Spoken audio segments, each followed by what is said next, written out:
It took 3.5 quarters, but the Bucks finally gained some separation late and defeated the Kings 126-113 in their sole visit to Milwaukee this year. Sacramento runs the fourth highest pace in the association, so both teams came out flying and knocking down shots.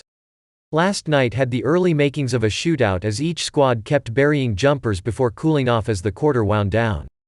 Only Brook Lopez really offered any resistance, but the Kings made some floaters over him anyway. After one, the Bucks led 34-29.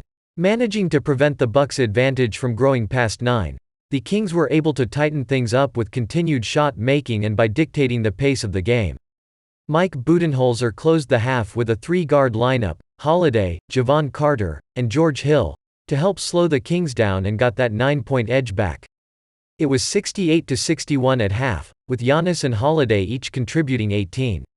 Milwaukee jumped in front by 12 early in the third, but Sacramento used a 10-2 run to trim that back before Giannis picked up his fourth personal and hit the bench. Holiday then started to cook and rebuild the lead, breaking the 30-point mark with 2:36 left. Sabonis got the Kings back in it, though, getting fed the ball inside and earning some free throws along the way. Heading into the fourth, the Bucks were clinging to a 97-94 margin. Giannis immediately re-entered, but the Bucks couldn't gain much separation through the midpoint of the frame. Holiday then subbed back in, and with some help from Grayson Allen, Milwaukee found themselves up 12 again as Sacramento went frigid from the field. They held serve from there, finishing off a 29-19 fourth. Milwaukee now moves to 18-6 and head down to Dallas for their next tilt on Friday. 3-pointers. The good Drew Holiday showed up last night. Every handful of games, he puts together a really big offensive effort with 31 points on 12/23 shooting. For someone who doesn't get to the line much at all, he drew plenty of contact driving into the Kings' defense. After taking 6 free throws on Monday in Orlando, he matched that Monday total by half. Post-game, he commented on heightening his aggressiveness, especially when Giannis was in foul trouble. But first, if you're new to the Milwaukee Bucks news channel, enjoy and subscribe now so you don't miss the latest Bucks news, which we're always bringing you firsthand here. Enjoy and like this video, so that YouTube keeps delivering you as the latest Bucks news. Bud shortened his rotation in more ways than one. With Wesley Matthews in the health and safety protocols, Bud both decreased the number of players he trotted out and decreased the size of the lineups he used. Sacramento hewed small at times with 2 or more of De'Aaron Fox, Davion Mitchell, and Malik Monk on the floor. After the game, he explained this rationale and how it related to the Kings' breakneck pace.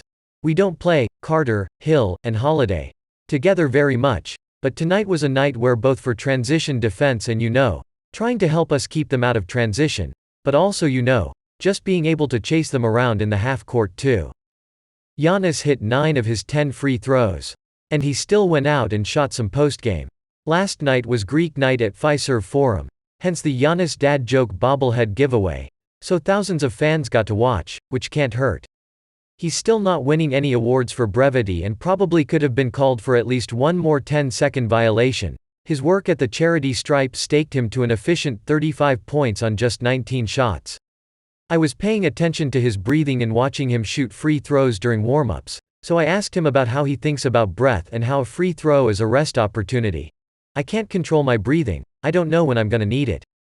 Sometimes I'm gonna go to the line and I might not need to breathe because I'm not tired at all, and there's gonna be times that I gotta breathe 10 times and go 10 seconds and I'm okay with that." Bonus Bucks bits. As mentioned, Matthews was placed in the league's health and safety protocols in the afternoon leading up to the game. In the pre-game presser, Bud essentially confirmed that Matthews indeed has COVID. Best wishes to him for a speedy recovery. Commissioner Adam Silver was at this random December-Wednesday Bucks-Kings game for some reason. I saw him in the tunnel about 90 minutes before tip, and soon after saw GM John Horst and team president Peter Feigin heading the same direction, also overhearing they were headed for a meeting. This is just my speculation, but maybe they're making another pitch for the All-Star game.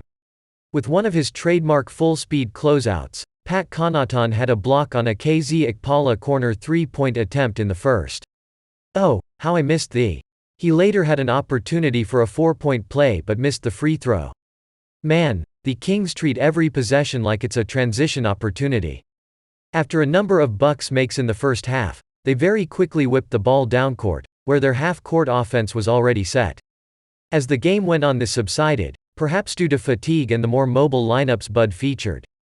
For some reason, the refs whistled Giannis for what would have been his fifth with about 8.5 left, though the foul was very clearly on Hill, who lobbied the refs to revise their call. It worked, though it looked like Kings coach Mike Brown wanted to challenge it. Giannis went down kind of hard on a foul by Chimezie Metu and stayed down for just long enough for the crowd to hold their breath before he shot up to their applause. In the presser, he said he wasn't in pain after this at all, instead taking his pre-free throw breaths down there on his back. He also said at that moment he was thinking about the birthday funfetti cake his sons made for him last night. Liam and Maverick already are baking? Am I understanding this correctly? Because I sure can't bake and I have a few decades on them.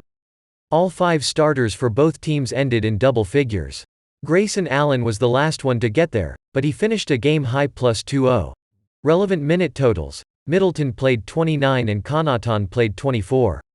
The former had a quiet 6 May 14 on 5/11 shooting, including a big step-back 3 in the fourth that upped a 2-point lead to 5. In case you missed it, former Buck Matthew Dellavedova is back in the NBA and on the Kings, after a year back home down under. He exchanged pleasantries with Giannis, Middleton, and Ingles pregame and played the last 18. Speaking of Ingles, his recovery is going well enough to get some shots up and even do some cutting before this one. Today in pettiness. When the horn sounded, the Bucks put on the Jumbotron their version of "Lighting the Beam," with an animated green laser skyrocketing from Fiserv Forum. I respect them for trying, but I found it way too tame. Not that I really care about nettling the Kings.